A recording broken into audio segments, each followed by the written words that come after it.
Welcome to Zwida Media. If you're new to this channel, please subscribe. Don't forget to like, comment and share. Here's a new video for today.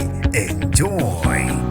Ubabaza Isihluku sokubulawa kweKhehla neminyaka engu-65 umphakathi wasentinini ebabananga elibulawe maqede layo lahlwa entabeni. Nginibingelele ngiphinde nginamukele kuphi kuphi lanibala khona le video. Mangoqala usijonele elikhasi wamukelekela igama lami ngosibonga konke wakandwanda mothanda ungangibiza intatheli eka YouTube. Ngizocela usilandele ku Instagram @zwide_media. Wethuke wakelekeqela umphakathi wasentinini ebabananga uthola isidumbu seKhehla belidukile ngeledlule sidindilize entabeni. Isidumbu sikaNumzane Emthuleni Khumalo beneminyaka engu-65 sitholwe simanxeba okushaya ebusweni ngesonto ntambama. Kuvela ukuthi uKhumalo wayigcina ukubonakala ngolesine oledlule ntambama eyovalela izinkomo esibayeni. Induna yendawo uMnumzane Sipho Ngobese uthe umphakathi waqala ngolesine ebusuku ukuthungatha uKhumalo.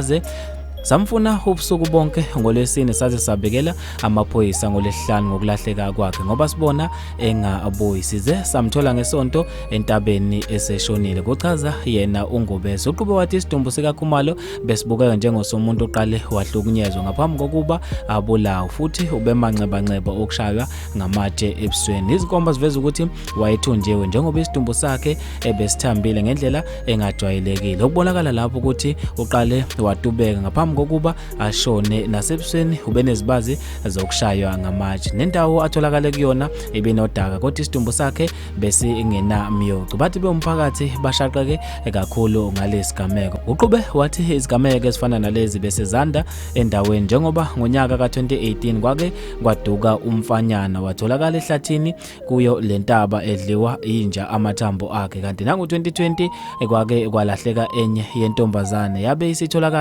yatholakala ikhuluma ulimi olingaziwa. Ukhulumela amaphoyisa KwaZulu-Natal Lieutenant Colonel Nqobile Gwala uthe idokodo ngokufa komuntu liyaphenya ngamaphoyisa asebabananga. Ukhulumela amaphoyisa KwaZulu-Natal Lieutenant Colonel Nqobile Gwala uthe idokodo ngokufa komuntu liyaphenya ngamaphoyisa asebabananga. Indoda eneminyaka engu-65 kubikwa ukuthi ilahlekile emaphoyiseni ngemuva kokungabuyi ekhaya. Kube sekutholwa isidumbu sayo entabeni ishonile. Uthe kuzohlolwa isidumbu kuze kutholakale imbangela yokushona kwakhe uKhumalo. Bafethu lezi indaba ezibhlungu ngendlela emangalisayo. Ngizofisa mina ukuzokuphala kwakho khona lapha kwi-comment section. Mina nje intathela YouTube sengiphuma kanje ngithi awungibambe evidweni elandelayo.